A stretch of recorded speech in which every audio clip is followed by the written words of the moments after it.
प्रतापती राजग्रही नित्य जागती शस्त्र संपत्ती अति गजरे घोड्याचं दल, हत्तीचं दल, पायाने चालणारे दल अशा 3 प्रकारचे दल त्या ठिकाणी रावणासाठी सज्ज असतात. ढोल दमाने शंख किंकाठी विरानिया वाजतिया तापटी गर्णिकार देताय घरटी सावध वरती शोभक. काही घरटिकार सुद्धा असतात. त्या ठिकाणचं वातावरण कसं आहे काय नाही संदेश पोहोचवण्याचं काम. काही वाजवणारे ढोल मोठ्याने वाजवतात, शंख वाजवतात, ते सुद्धा तिथे होते. आउनिया पाउनी एकमेका उपरा उपरी जागती देखा हलकल्लोळ देऊनिया का एकमका गरजती. एकमेकाला मोठमोठ्याने गरजतात. तू जागा आहेस का? हो जागा आहे. त्याच्यावरही बी काही जण असतात, खाली काही जण असतात. मिळून मिसळून राजा रावणाचं त्या ठिकाणी संरक्षण करतात लंकेमध्ये. दड दड निशाणी आबेरी त्राटरिया राजद्वारी काळाने चिनकाळा तोरी बुरके गजरी गरजती. मोठमोठ्याने गरजणारे त्या ठिकाणी पशुही आणि राक्षसही आहेत. झेंडे सुद्धा वरी फडकायलेले दिसतात आणि तेवढ्यामधून हनुमंतराया सूक्ष्म रूपामध्ये सगळ्यांना पाहतात. सप्तक्षार वाटायचे घनदाट सैन्य वारा तेन कुठे वाट दड कपाट राजद्वारी. एवढे सैनिक असतात की वाऱ्याला सुद्धा जाता येत नाही असं नाथ महाराज म्हणतात. तर त्याच्यातून हनुमंतरायाला सूक्ष्म रूपातून हनुमान शब्द द्वारांतरी गोण्या सैन्याची भितरी शोधती असे सीता सुंदरी गुप्तचारी अतियुक्ती. युक्तीने हनुमंतराय सूक्ष्म रीतीने पाहतात आणि तिथं अस्त्र शस्त्र सगळ्यामध्ये हनुमंतराया पाहतात. राक्षसास पाहतात, नारीमध्ये पाहतात. राजपत्न्या शिबिके अंत वैसोन्या जाती अति गुप्त हनुमान रिगोन्या घुमटांत सीता शोधित अतियुक्ती. तिथल्या प्रत्येक रावणाच्या ज्या बायका होत्या त्या प्रत्येक बायकीला शिबिका होती बसण्यासाठी. त्या शिबिकेत बसूनच त्यांच्या महलामध्ये जायच्या, महलातून बाहेर यायच्या. पण हनुमंतराया सुद्धा त्यांच्या शिबिकेत जाऊन माता सीता आहे का ते पाहत होता. अश्वशाळा गजशाळा शस्त्रशाळा अस्त्रशाळा चित्रशाळा नानाविधशाळा जनक बाळा शोधित. त्या ठिकाणी आता रावणाचे तेवढ्या बायका म्हणल्या त्यांच्या लेकराला शिकण्यासाठी शस्त्र कसं शिकवायचं त्याची शस्त्रशाळा, अश्व घोडे कसे चालवायचे ते म्हणा, गजशाळा, अस्त्र शस्त्र यज्ञ जेवढं काय शाळाला शिक्षण लागतं तेवढ्या शाळा त्या लंकेमध्ये उपलब्ध होत्या. स्नानशाळा पानशाळा गायनशाळा शयनशाळा पाठशाळा तिविशाळा यज्ञशाळा शोधित. त्या ठिकाणी पाठांतर करण्यासाठी सुद्धा शाळा होत्या, वेद म्हणण्यासाठी सुद्धा होत्या, झोपण्यासाठी सुद्धा काही शाळा होत्या, देवाचे काही कारण शिवालय भजन करण्याच्या शाळा होत्या. आणि अशा शाळेमध्ये सुद्धा हनुमंतराया जाऊन माता सीतेचा शोध घेतो. शाकशाळा पाकशाळा लता मृग सुमनशाळा रत्नशाळा प्रयत्नशाळा टाकशाळा शोधित. त्या ठिकाणी काय होतं, अलंकाराने साठवून ठेवलेली शाळा होती, फुलांनी भरून ठेवलेली शाळा होती. असे स्वयंपाक ज्या ठिकाणी बनतो त्याला पाकशाळा म्हणतात, तिथं सुद्धा तो उपलब्ध होता. अशा प्रत्येक शाळेमध्ये जाऊन हनुमंतराया काय करायचे तर माता सीता आहे का ते पाहायचे. कर्मशाळा धर्मशाळा मठदी अर्पणशाळा ब्रह्मयाच्या ब्रह्मशाळा अतिशोधित विशाळा. कर्म करण्यासाठी जे कर्म करायचे त्या शाळेतून शिकवायचे. धर्म कसा पाळायचा आपला राक्षस धर्म ते तिथं शिकायचे. ब्रह्मदेवाचं अध्ययन कसं करायचं, ब्रह्मदेवाला कसं प्रसन्न करून घ्यायचं ती सुद्धा शाळा तिथं होती. आणि अशा शाळेत सुद्धा हनुमंतराया जाऊन माता सीतेचा शोध घ्यायचा. बावन चंदन इंदन शाळा कन्नी पेरणी अन्नशाळा यंत्रतंत्र नाटकशाळा रंगशाळा शोधित. त्या ठिकाणी यंत्र तंत्र जादू उच्चाटन राक्षस होते ना, ते मंत्र शिकायचे त्या सुद्धा शाळा त्यांना होत्या.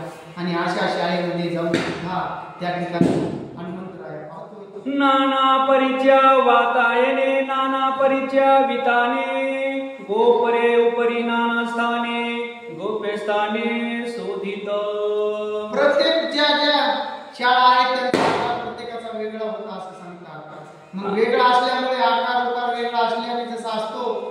त्याप्रमाणे गोपुऱ्या तिथल्या वेगवेगळ्या होत्या त्या हनुमंत आयसा शोधले ब्राह्मण भुवनात रावणाचे शयनस्थान आणिक कामगयमान कपी सावधान शोधित. मग हनुमंतरायाने सूक्ष्म प्रकारे आता जेवढ्या शाळा आहेत ना तेवढ्या पाहिल्या. ब्रह्मदेव ज्या ठिकाणी त्यांना प्रसन्न करून द्यायचे तेही शाळा पाहिली. आणि एवढं झाल्यानंतर आता हनुमंतराया पुढच्या मार्गाला निघाले. आयसिया भवना माझारी रावण शयनाची आवरी 10 योजने विस्तार्यावरी रुंदीची परी तथर्थ.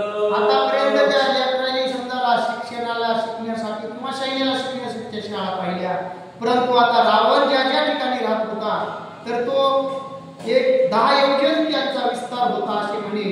एवढे त्याला विश्राम करत होते असतील तेवढे का त्याला 80,000 रत्न जडित सुवर्ण भिंती गोटी व पंचबद्ध वदिष्टी सूर्य प्रभा समज्योती रत्नदीप्ती दीपक दिसे.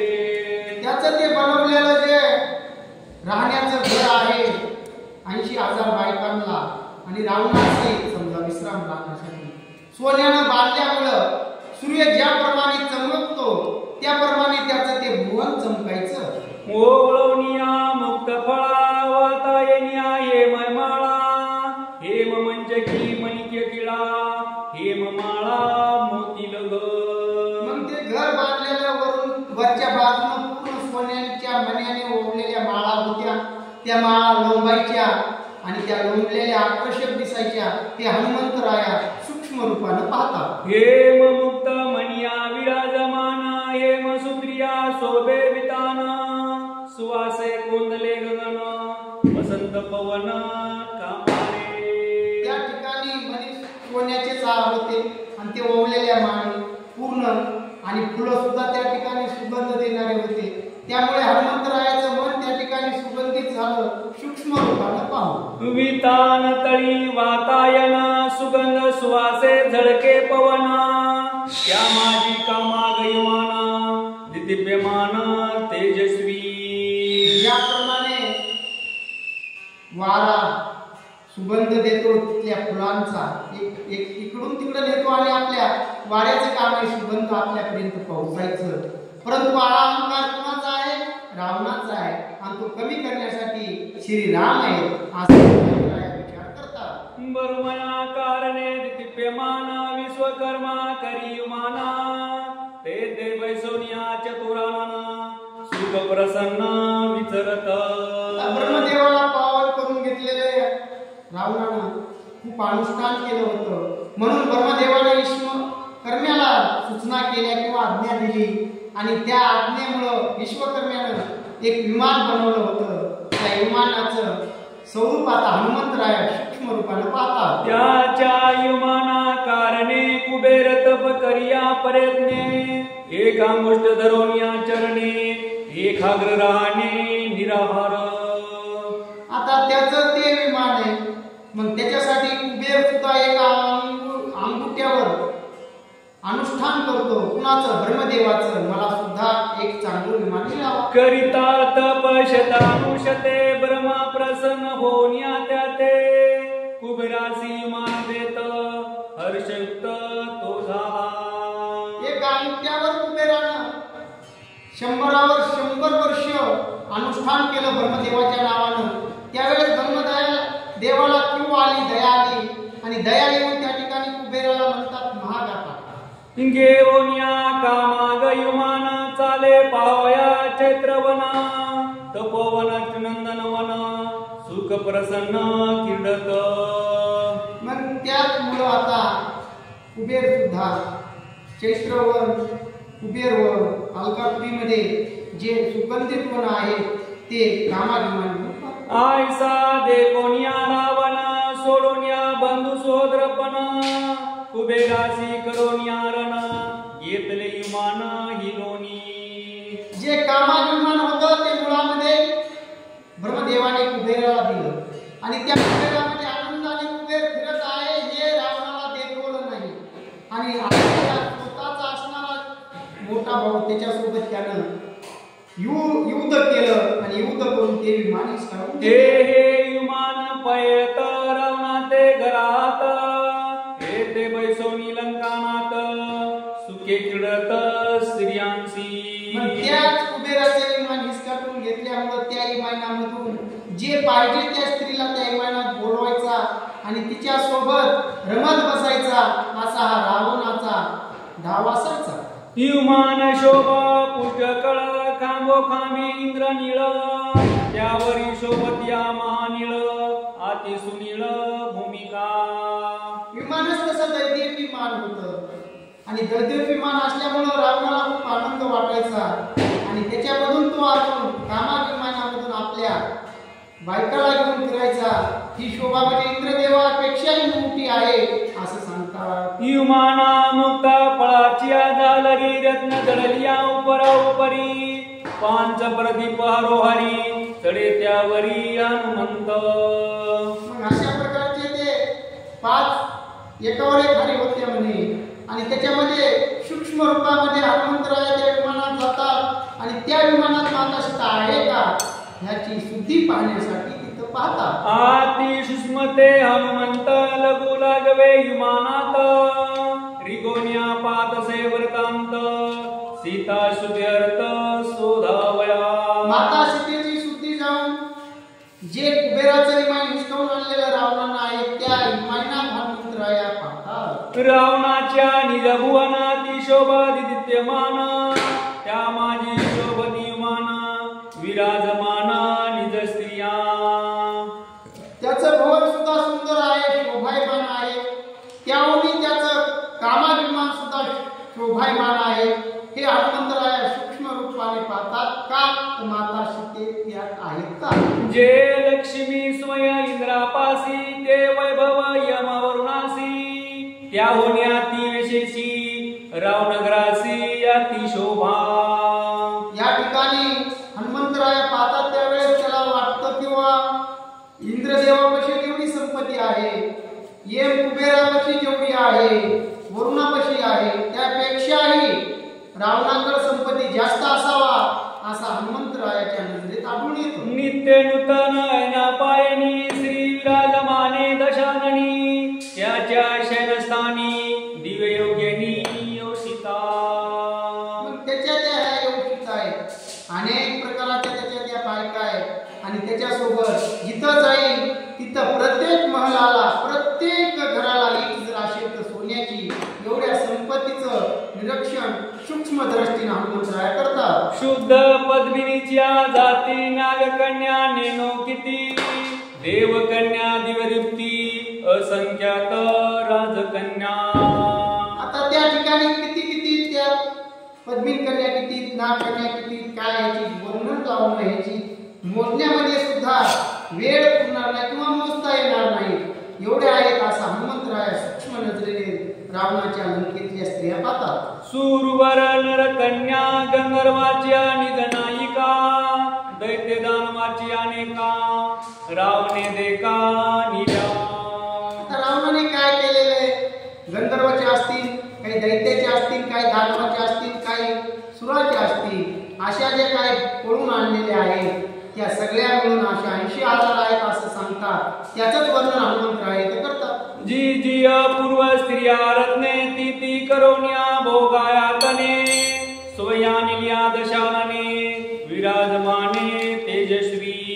मग या ठिकाणी सुंदर आहे दिसायला पण हनुमंतराय म्हणतात की रावणाने याचा उपभोग कशासाठी घेतला फक्त भोगासाठी आणि भोगासाठी आणलेले आहेत त्या हनुमंतराय सूक्ष्म दृष्टीने पाहतात. आयसा भोगल्या मिता कांता तैशीची अनु गेला सीता ते तवन जिरे लंकानाता अपमानिता हनुमंते. त्या ठिकाणी हनुमंतरायाला राग आलेला आहे. तू आजपर्यंत एवढे आणल्यास अमित म्हणजे त्यांची संख्या करता येत नाही किंवा मोजता येत नाही परंतु तू जशा पहिले आणल्यास तसा माताला आणा गेलास माझ्या मग माता सीतेला आणा गेलास तू आता राहणार नाहीस ह्याच्यासाठी मी आलेलो आहे असा हनुमंतराया स्वतः विचार करतात. रावणाच्या शयनसे जारी ऐस्या स्त्रियांच्या हरी सकुमाराती सुंदरी अलंकारी शोभती. मग असे अलंकार आहेत त्यांच्यावर सोन्याचे दिसायला सुद्धा सुंदर आहेत आणि एवढा लोभी असणारा रावण आहे आणि त्यांचं एवढे रावणाचा लोभ थांबलेला नाही, म्हणून मातालाच जगन्मातेला यावं लागलं आणि त्याच्यासाठी सेवक म्हणून हनुमंतराया इथं शोधायला येतात. कुंडली गौरधारी विठ्ठल श्री ज्ञानदेव तुकाराम राम हनुमंत महाराज की जय. ज्ञानदेव तुकाराम सीताकांत सुंदरराम हनुमंत महाराज की जय. आयुष्यदाने किती नाना यंत्रे घेऊन हाती रावणाचे शेजे प्रति ओळंग करती गीत नृत्ये. या ठिकाणी आता हनुमंतराय पाहू लागलेला आहे. रावणाच्या ज्या ज्या ठिकाणी गादी टाकलेली त्याच्यावर फुलं टाकलेली असतात आणि त्या प्रत्येक गादीवर किती आहे हे मोजता येत नाही आणि नृत्य करतात हे सुद्धा हनुमंतराय पाहतात. मृदानाचती पतियोपत्रिप तळप देती संगीताच्या गती विगती अंग मोडीती थैताके. आता त्यांचं नृत्य म्हणल्यास काय व्हा, लंका सोन्याची, अलंकार दागिने सुद्धा मग सोन्याचेच आणि तेवढे पायामध्ये घालून अंग एवढं चुरून घेऊन नाचतात की ते बघण्यासारखं असतं. पण हनुमंतराय त्या ठिकाणी सूक्ष्म दृष्टीने माता सीतेचा शोध घेतात, ते पाहत नाही. तरुण कामिनी कामासक्ती न लाभती पुरुषांशी संगती उन्माद काम कामाती दुःखी होती अति कामे. मग त्या ठिकाणी आता 80,000 आहेत. मग 80,000 असणारा रावण तर एकटाच आहे, परंतु रावण प्रत्येक कशी कसा जाऊ शकत नाही. फक्त एक वेळेस भोग घेतला काही काही जणांना परत तिथे गेलाच नाही, त्या सुद्धा दुःखी असतात आणि तिथे रावण मात्र येत नाही. न पळे कामाचा संभव नाडळे भोग भोग वैभव जळो हे रावणाचे दैव तरी गौरव आम्हानाही. या ठिकाणी सांगतात की आमचाही रावण स्वीकारतो कशासाठी, फक्त एकदा भोग घेतो आणि बायको म्हणून ठेवतो, पुन्हा मात्र तो लाड पुरवत नाही. 80,000 आहेत, कसं जायला वेळ भेटणार. म्हणून हे रावणाचं धन संपत आहे, जळून जाऊ दे, आम्हाला काही घेणं देणं नाही. गाड देती अलिंगन तरी रती नव्हे समाधान मग करते आणि सावधान अवधान. या ठिकाणी त्या म्हणतात खूप धन आहे, द्रव्ये राखायला सैनिक आहे, परंतु समाधान नाही, रती समाधान नाही. त्यामुळे ते काय म्हणतात ऐका. भक्षिती उन्माद अन्न करती उन्माद प्राशन तेने स्त्रिया ज्ञान करती रमण ते ऐका. त्या ठिकाणी उन्मत्त होऊन गेलेले असतात राक्षस आणि रावण तर त्याहून उन्मत्त आहे आणि त्याने कधी काही प्रेमाने आणलेल्या थोड्याच आहेत, अशा दाब धडक करून आणलेल्या 80,000 आहेत. ऐसिया रावणाचे घरी मद विवळा मितनारी फुले गुंप विजय फुलारी तैसी हरी स्त्रियांची. या रावणाच्या ह्याच्यामध्ये पूर्ण एक प्रकारच्या बंदिस्तच म्हणाव्या आणि ज्याप्रमाणे बंदिस्त झालेल्या ह्या स्त्रिया आहेत त्यांना मनमोकळेपणानं बोलण्याला सुद्धा रावण धजत नाही आणि अशा ठिकाणी त्यांना दुःख असणारच असं त्या वेदना करतात. हनुमंतरी वरी त्या मालारी शोधिता श्रीरामांतुरी त्यात वावघ्या कामाचारी सीता सुंदरी तेथे नाही. फक्त ते कामाचारामध्येच गुंतलेले आहे, त्यांना दुसरं काही घेणं देणं नाही, भगवंत कोणही घेणं नाही आणि आपण कशासाठी तेही माहित नाही आणि तिथे मात्र सीता नाही. शोधिता संख्यात नारी येते नाही सीता सुंदरी तेची शोधावया पुढारी साठोपधरी हनुमंत. आता जेवढ्या त्याच्या इतर बायका होत्या रावणाच्या, कधी त्या बायकाकडे जाऊन पाहिलं हनुमंतरायानं, तिथं माता सीता नाही. आता हनुमंतराया पुढल्या मार्गाकडे निघाले. पुढे जाता एक एक आलो देखिला रावणाचा मंचक रत्न खचित लोलिक सेज साम्यक सुमनांची. आता त्या स्त्रिया संपल्यानंतर, रावणाच्या बायका संपल्यानंतर आता मेन मुख्य म्हणजे रावणाचा जो विश्रामगृह आहे त्या ठिकाणी आता हनुमंतराया सूक्ष्म रूपामध्ये गेले. शिर पवने त्राटले स्वर सेज रचली सुमनाकार सुगंध शेजार वसंत. हनुमंत रायाने गेल्याबरोबर त्याला दिसलं की ज्या ठिकाणी रावण आराम करतो त्या ठिकाणी फुलाचे पूर्ण फुलाने सजवलेलं त्याचं विश्रामगृह आहे. तया मंचका शेजारी एकली निजली मंदोदरी हनुमान म्हणे सीता करी शोभा साजरी देखोनी. आता या ठिकाणी हनुमंतरायाला माता सीतेची ओळखच नव्हती. एवढ्या बायका पाहिल्या पण तिथं रावण त्याला दिसला नाही. फक्त आता त्याच्या जवळ मंदोदरी बसलेली होती आणि तिला पाहिल्यानंतर हनुमंतरायाला वाटतं हीच माझी माऊली सीता. श्रीरामाची निज कामता मज सापडली से सीता. उल्हास हनुमंताच्या चित्ता होय नाचता स्वानंदे. सूक्ष्म रूपामध्ये हनुमंतराय आहे, स्वतःशी विचार करतात. मंदोदरीलाच माता सीता समजून नाचायला लागतात. रावणाची क्रिया भले सुमन सेजे सीता ऐकली असे निष्पाप राखले नाही आगीशिली ते. आता या ठिकाणी एकटीच काय केलेली नाही असं या ठिकाणी हनुमंतराया सूक्ष्म रूपामध्ये. सीता सती निरुपमा बिला सीता करील भस्म. रावणाचा प्रमधर्म सीता निज धर्मे रक्षिली. या ठिकाणी हनुमंतरायाला आता थोडा मनाला चिंता दूर झालेली, माता सीता भेटलेली आहे. आजपर्यंत इथून पाठीमागे त्याला वाटत होतं किंवा काय झालं असेल, कुठं गेली असेल, कुठं मेली असेल, पण नाही. आता हनुमंतराय मंदोदरीला सीता समजून आनंद व्यक्त करतोय. जागी झाली सीता गोरडी रावण कपटी हे कपटी उसावया वय गोष्टी मंचकाने ती अति गुप्त. आता हनुमंतराया माता सीता आहे हे त्याला समजलं, परंतु निश्चित जाणून घेण्यासाठी दोघांच्या मनातून जाणून घ्यायचंय. त्यांनी बोलल्यानंतरच कळणार आहे की या माता सीता आहे की नाही. सदेश कोणी अतिविघ्न त्याचे करावया शाती विधान. रावण करू गेला होण आरती उद्विग्न भयभीत. आता त्या ठिकाणी रावण सुद्धा भीतीने व्याकुळ झालेला आहे, भयभीत झालेला आहे. आणि आता आपल्याकडे विघ्न खूप आलेले आहे असं त्याला वाटलं. त्याची फजिती झाली होती सभेमध्ये. मग त्या उद्देशाने आता रावण काय बोलतोय.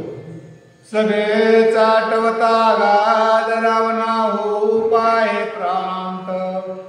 येते भय होम करीत विघ्न शांत्यर्थ अनुतापी. हनुमंतरायाने सभेमध्ये मोठा पराक्रम केलेला होता आणि त्या पराक्रमामुळे रावणाची खूप फजिती झाली होती. त्याच्यामुळेच रावण तेच त्याच्या डोक्यामध्ये विचार सरत होता. त्याच हनुमंतराया सूक्ष्म रूपानं पाहतात. या लागे एकली मंदोदरी निजली देखिले शेजीवरी. हनुमान माने सीता सुंदरी निज जिवारी निश्चित. मग या ठिकाणी मंदोदरी सुद्धा आरामात झोपलेली होती. कुठलंच काही चिंता मनात नव्हती. त्यामुळे हनुमंतरायाला वाटलं ही माता सीताच झोपलेली आहे. मंदोदरी रावणा भेटी त्या दोघांच्या गोष्टी. हनुमान ऐकून कर्णपुटी होईल भेटी सीतेची. मग हनुमंतराय म्हणतो आता हे माता सीताच आहे. रावण काय बोलतोय काय नाही, पण मुळामध्ये ती मंदोदरी आहे. मग आपल्या कानाला ऐकल्यानंतरच खात्री पटल असा विचार हनुमंतराय सूक्ष्म रूपात करतात. एका जनार्दना शरण सीता शुद्धीचे महिमान. कथा कौतुक गण अति पावन पवित्र. हनुमंतरायाने आतापर्यंत अति सूक्ष्म देहानं लंकेचं पूर्ण निरीक्षण केले आणि निरीक्षण करत करत आता रावणाच्या विश्रामगृहामध्ये आलेला आहे. ज्या ठिकाणी रावण आराम करतो तिथं मंदोदरी झोपलेली आहे आणि कानाने आता हनुमंतराय ऐकणार आहे. त्यावेळेस काय काय ऐकणार आहे ते पुढल्या अध्यायामध्ये आपल्याला. सीता शुद्धीचा विधी श्रवणे जाती आधी व्याधी. छे दोन्ही दुष्ट दुर्बुद्धी चित्त शुद्धी श्रीरामे.